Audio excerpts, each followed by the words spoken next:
নম্বর মাখরাজ হলকের শুরু হইতে হামজা হা উচ্চারিত হয়।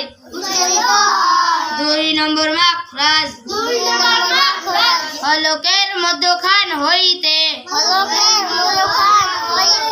আইন হা উচ্চারিত হয়। 3 নম্বর মাখরাজ হলকের শেষ ভাগ হইতে গইন খ উচ্চারিত হয়। 4 নম্বর মাখরাজ জিহ্বার গোরা বরাবর উপরের তালুর সঙ্গে লাগাইয়া 2 নক্তালা কফ উচ্চারিত হয়। 5 নম্বর মাখরাজ জিহ্বার গোরা থেকে একটু আগে বাড়াইয়া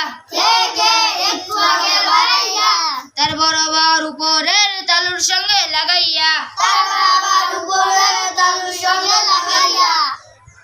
মধ্যখান পেশানো কাফ